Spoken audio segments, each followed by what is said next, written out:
Hello and welcome back. Over the years, several of the reviews that I have done on this channel have been based off of questions that people have asked me about various sabers or about various modifications to sabers or costume pieces. This review is one that I probably should have filmed a while ago. What I have here in front of me are, this one not included, I'll talk about that one in a second. What I have here in front of me are some officially licensed Star Wars collectibles. These are Black Series lightsabers as they're known now. Back a ways they were Master Replicas Sabers. Master Replica was a company that licensed them from LucasArts before Hasbro got a hold of them.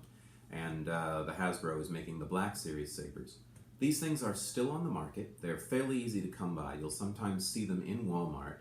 They are the ones sitting next to the toys that are priced a little bit higher than you would expect the toys to be priced. These things run about $120 to $150. Some of the older ones on the collector's market online can run a couple of hundred. If it's a harder to come by hilt like a Count Dooku or an Asajj Ventress, it can be even more. But I thought I'd give you a little bit of a look today at what the Black Series or Master Replica sabers are, how they differ from some of the other sabers on the collector's market that you won't find sitting around in the stores, like most of the rest of the stuff that I review on this channel. What they're good for and what they're not. So here in front of me I have three. These are all Master Replicas sabers, so these are all a little bit older, but the basic design of them and functionality is very similar to the Black Series sabers that you're going to see now. All right, I have a Darth Vader saber, an Obi-Wan saber, and an Anakin Graflex saber. Now, let me cover that last bit of terminology real quick, because I do get asked that one from time to time. A Graflex saber is one of these things. They're designed to look like the sabers that were used in the original trilogy.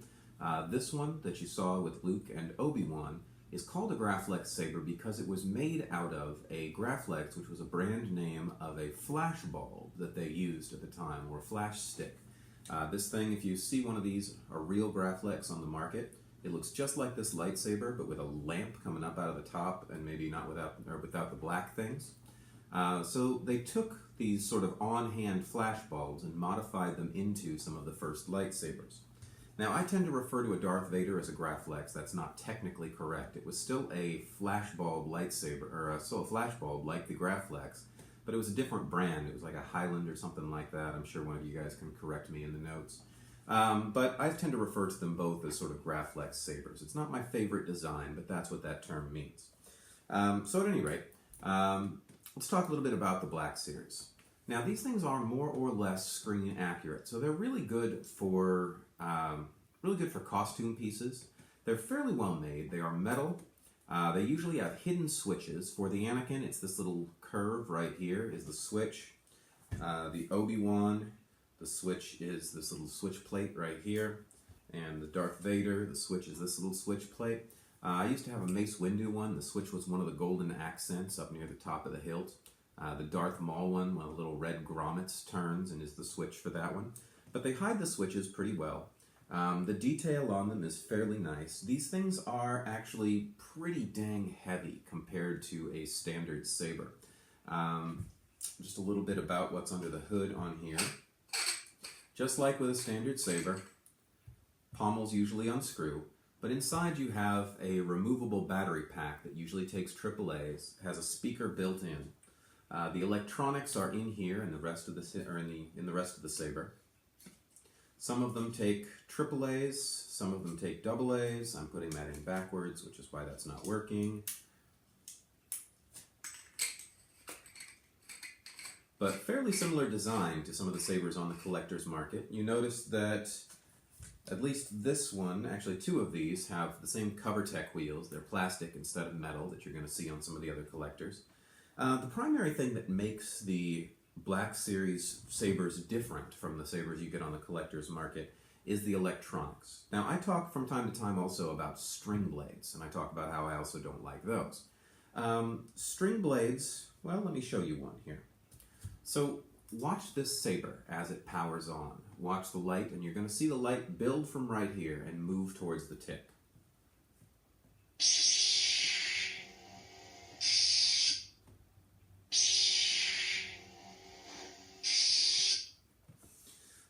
you notice that it looks like the light is moving out and then moving down to power down. Now the reason for that is a string blade is a set of LEDs going up the inside of this tube. Usually it's chained LEDs together with sort of a foam protective diffusion core around them inside of what is usually a PVC tube. All right, so that gives you that neat power up and power down feature.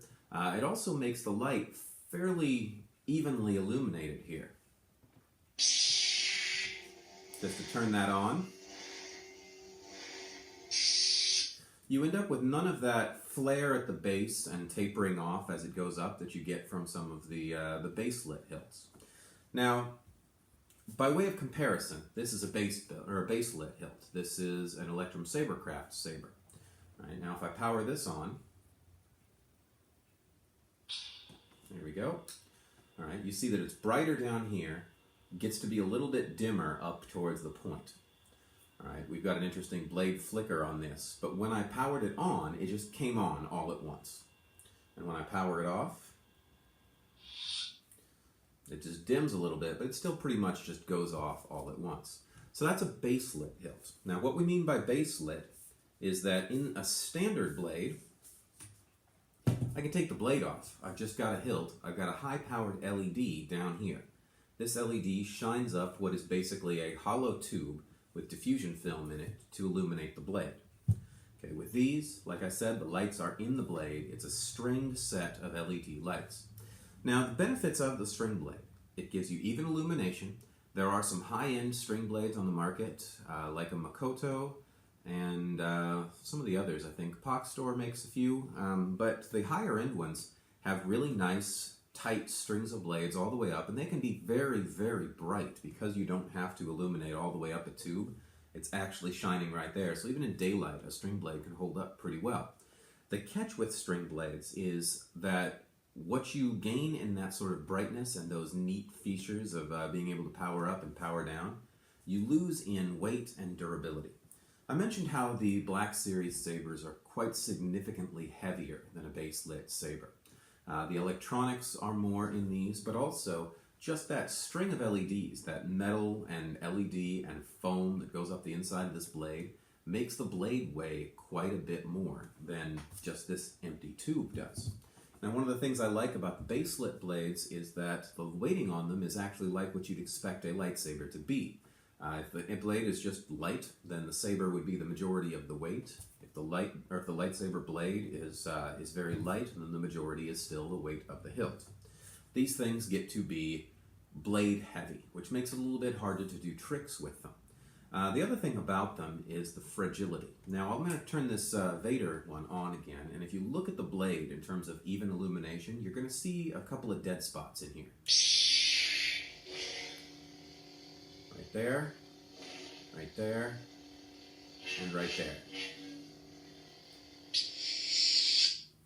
Okay. Now what those dead spots are is as they take damage over time, or if you drop them, or if you actually try to use them for sparring, the little LEDs that are in there can either short out over time, or they can actually break, and you end up with dead spots in your blade or interruptions that don't look very good. The other thing about Black Series sabers is, as I mentioned, instead of a polycarbonate blade like most of the collector's market stuff uses, the Black Series sabers used a PVC blade.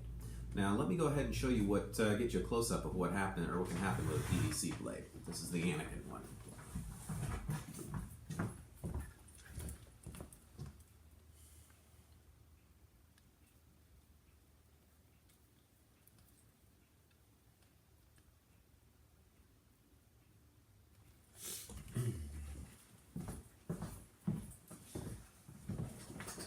You saw that dent right there in the saber? That was actually the person who had this before I did, used it for dueling. And when they hit too hard against another blade, the actual blade just bent and created this divot in there. Now, this one didn't actually break any LEDs when it did that, but it does have a blemish right here where the blade is just, you can kind of see it there, right there. where the blade is just bent and it's never going to be, or we're never going to be able to fix that without replacing the whole thing, or at least the outer tube. All right, so Black Series sabers are a pretty good starting place, and a lot of people get into this hobby by getting these things, and they're a nice place to pick up, especially if you're going to do costumes. However, if you're going to spar with them, if you're going to duel with them, or if you're going to spin them, you probably want to look somewhere other than the Black Series. Now that said, there are a lot of smiths on the market, saber smiths, who can take a Black Series saber and take the insides out of it and install a standard baselit module in that. They actually used to sell conversion kits, I don't know if they still do, so that you could do it at home. You basically rip the blade out, you connect the soundboard that's in here and the pre-existing electronics to a single bright LED, and you just replace the blade, because as you notice, these PVC and string blade blades are exactly the same outer diameter and size as the standard lightsaber blade that you get with most sabers. So Black Series sabers, if you get them converted, they can be good spinning sabers or good dueling sabers and good costume pieces at the same time. It is going to cost you quite a bit. The sabers themselves tend to run $120 to $200, somewhere in that range. Getting it converted is easily going to double that cost. Converted Kylo Ren from a reputable source can cost you upwards of $600 or so once everything is said and done. So it doesn't become a budget saber at that point. But in the meantime, good for costuming, good for limited spinning. Don't duel with them. That's pretty much everything that you need to know about Black Series sabers. You might have noticed from the functionality, they contain a lot of the same functionality as the other ones. They've got a board that has motion sensing. Some of the later ones, I believe, even had like a flicker on clash. But they'll notice the swings, they'll notice the clashes. They've got some of the same functionality. They're just more fragile and they're a whole lot heavier. But you do get the official licensed Lucasfilm designs with them, which is a little bit hard to get elsewhere. Hopefully this review has been of use to you. If it has, please join me back for more. Please like and subscribe, and I'll see you next time.